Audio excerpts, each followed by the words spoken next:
ओम गण गणपते नमः. डिसेंबर हा शेवटचा महिना आहे. यामुळे या काळातील संकष्टी चतुर्थी अधिक खास मानली जाते.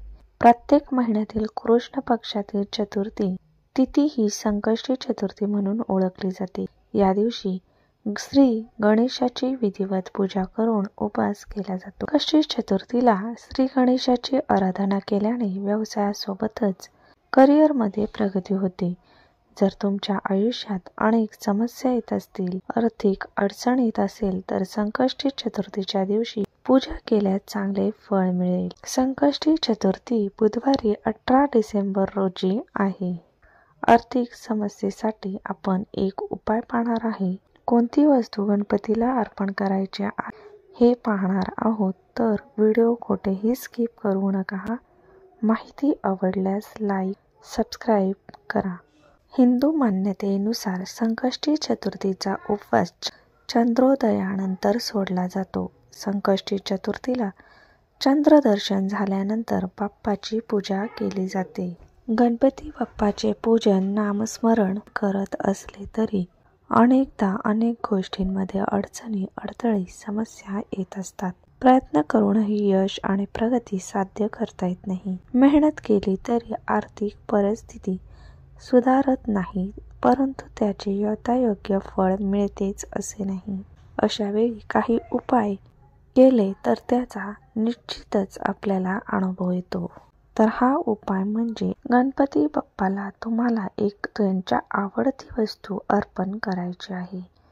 संकष्टी चतुर्थीच्या दिवशी तुम्हाला ब्रह्ममुहूर्तावर उठायचं आहे. देवघर स्वच्छ करायचं आहे. सूर्याला अर्घ्य द्यायचा आहे.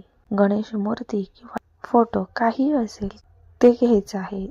त्या मूर्तीला गंगाजल, पंचामृताने अभिषेक करायचा आहे. कुंकू, हळद, चंदन लावायचं आहे. शुद्ध गाईचा तुपाचा दिवा लावायचा आहे. व तर आपल्याला गणपतीला दुर्वा अर्पण करायचा आहे. आता गवताला आपण दुर्वा म्हणत नाही, तर गवतातून निवडलेल्या त्रिदलाला दुर्वा म्हणतो आणि तो बाप्पाला अर्पण करतो. याचाच अर्थ हे काम अतिशय मन लावून करायचे आहे. मन एकदा का शांत आणि एकाग्र झाले की पुढचे मार्ग आपोआप मोकळे होत जातात आणि चमत्कारही आपोआप घडतात. त्यामुळे या दुर्वांचा तुम्हाला ही दुर्वा तोडून आणायची आहे व त्या दुर्वांच्या 11 जोड्या तयार करायच्या आहेत. 11 जोड्या व जास्वंदाचं फूल हातात घ्यायचं आहे व गणपतीला आपली जी काही समस्या असेल ती सांगायची आहे.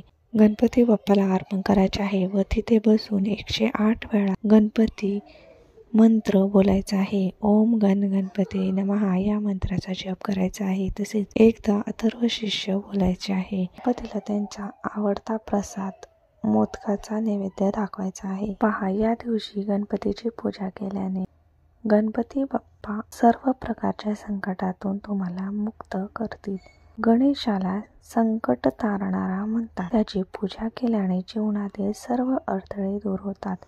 धनलाभ होऊन व्यवसायात वाढ होते. श्री गणेशाच्या कृपेने मनोकामना पूर्ण होतात.